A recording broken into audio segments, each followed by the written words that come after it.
महापुरुष चरणदास जी महाराज। साधो निंदक मित्र हमारा, निंदक को निकटे ही राखो, हो न देऊं न्यारा। साधो निंदक मित्र हमारा, निंदक नियरे राखिए आंगन कुटी छवाए। कमरे में नहीं, बीच आंगन में रखो, उठते बैठते देखे, एक एक दोष वर्णन करे। ये बड़ी बढ़िया बात है। निंदा करने वाले भारी पापों का नाश कर देते, बात मान लो। पर जब निंदा होती है तो ऐसे लगता है जैसे दिया सलाई पेट्रोल डाल के लगा दी गई हो, नहीं छाती। और उसके प्रति यही आएगा कि अगर तप होता तो राखी करके और दिखा देते लोगों को। हाँ, ये अगर अंदर वृत्ति है तो भगवदानंद की अनुभूति नहीं होगी, ध्यान रखना। सहना पड़े अपवाद और प्रवाद। अपवाद यदि गलती हुई है उसकी निंदा हो रही तब तो ठीक ही हो रही, उसमें क्या बोलना है। और अगर गलती नहीं हुई निंदा हो रही तो बहुत ठीक हो रहा, तुम्हारे प्रारब्ध का नाश हो रहा, पूर्व प्राप्त जो शरीर को दंड मिलता और निंदा दे के भुगता दिया गया। कह रहे निंदक को निकट ही रखो, बढ़िया सुविधा दे के रख सकते हो।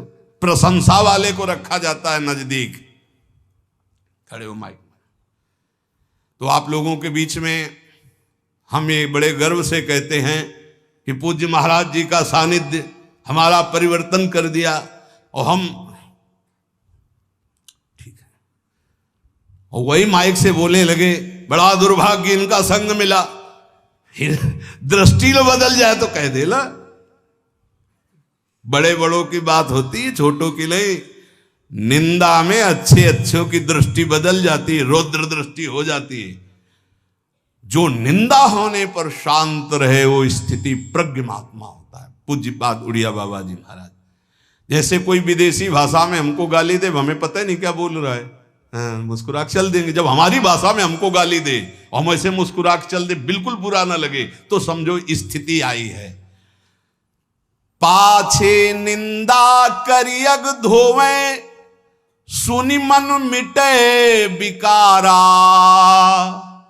जैसे सोना तापी अगिन में, निर्मल करे सुनारा। साधु निंदक मित्र हमारा। ये निंदक लोग कितने कृपालु हैं। ये पीछे से निंदा करते हैं और क्या करते हैं, समस्त विकारों को उसके मिटाकर ऊपर उठा देते हैं। पक्का निंदा सह गए तो भूमिका बदल जाएगी। बहुत कठिन है निंदा सहना, बहुत कठिन है। निंदा सह गया तो द्वंद्व सहने की ताकत आ जाएगी। स्तुति बहुत अच्छी लगती, नहीं लगती। बगल से निकल के कोई भी ये कह रहा कि बड़े भाग्य हैं ऐसे महात्मा के दर्शन, और कान में पड़े तो ऐसा लगता है बर्फ की सिल्ली रख गए, नहीं। और जब कोई न कोई प्रणाम न कोई नमस्कार और कटु वचन बोले, फिर उसके हमारा नम्र भाव, ये हमारी वैष्णवता, ये साधुता है। क्या करते, जैसे अग्नि में तपाकर सोना शुद्ध होता है, ऐसे निंदा करके ये लोग हमारे पापों का नाश करके हमें ऊंची स्थिति प्रदान करते। तो कौन बड़ा हुआ, जो हमें स्तुति करके नीचे गिरा दे या जो निंदा करके ऊपर उठा दे। जो ऊपर उठा दे तो निंदक मित्र हमारा।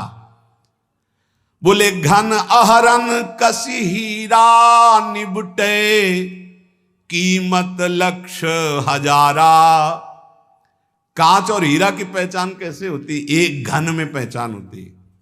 घन लोहे का एक हथौड़ा जैसा होता है, और उसको ऐसे रख के पक्की जगह पे लोहे पे, और ऊपर से घन मारो। अगर नकली हीरा है तो छार छार हो जाएगा, और असली हीरा है तो कुछ फर्क नहीं पड़ेगा। तो बोले असली संत में जहां गाली गलौज निंदा अपमान करो कोई फर्क नहीं पड़ा, अगर टूट गया तो नकली हीरा था, असली हीरा नहीं। घन अहरन कसी हीरा, निपटे तो कीमत लक्ष हजारा। ऐसे जांचत दुष्ट संत को करन जगत उजियारा, साधो निंदक मित्र हमारा।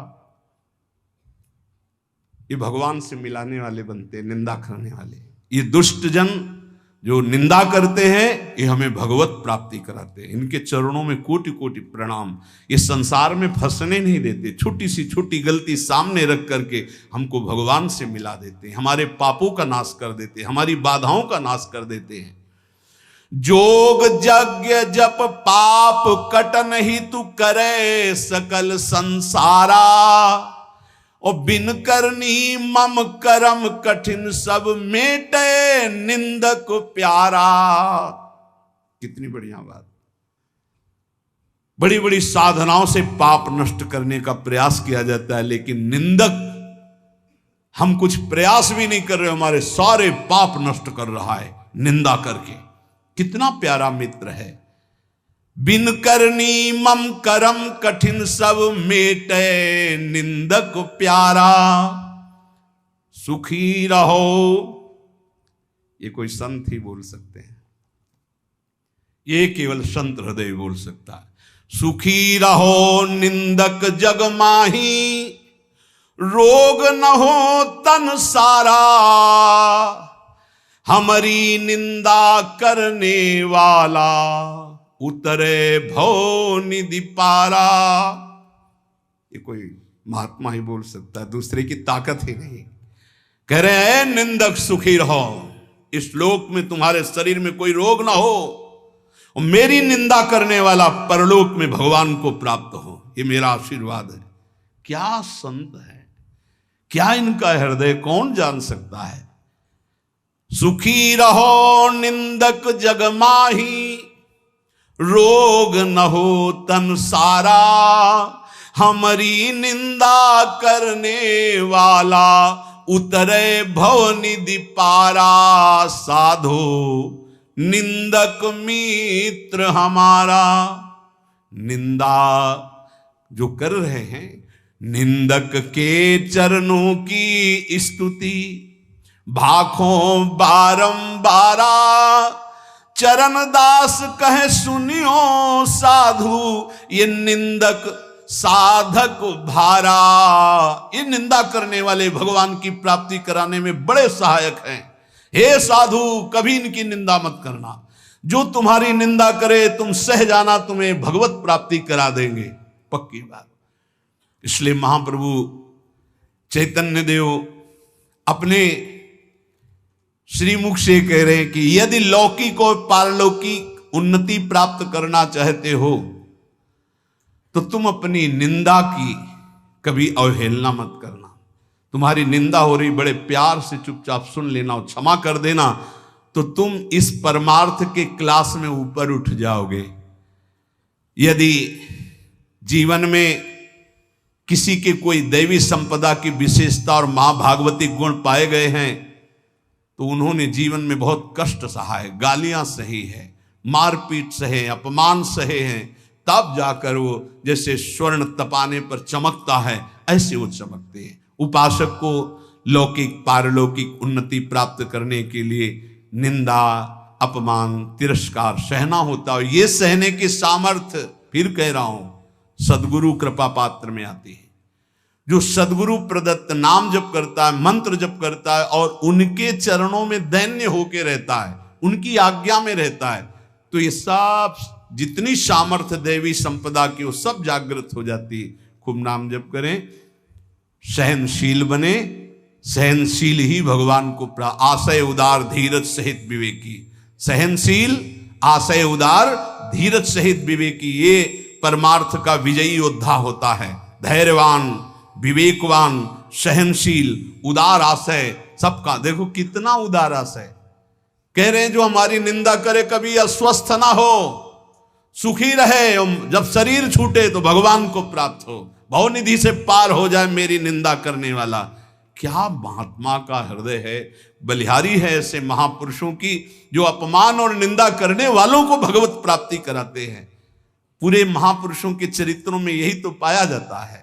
हम ऐसे महापुरुषों के बच्चे हैं, उनकी शरण में हैं, तो जैसे पिता के गुण, पुत्र में आते हैं, ऐसे आचार्य और गुरु की गुण शिष्य में आते हैं, शरणागतों में आते हैं। हम सब आचार्य की शरण में हैं। ऐसे सहनशील, आशय, उदार, धीरज सहित विवेकी गुरुजनों का आश्रय लेकर हम यही लक्षण धारण करें, खूब नाम जप करें।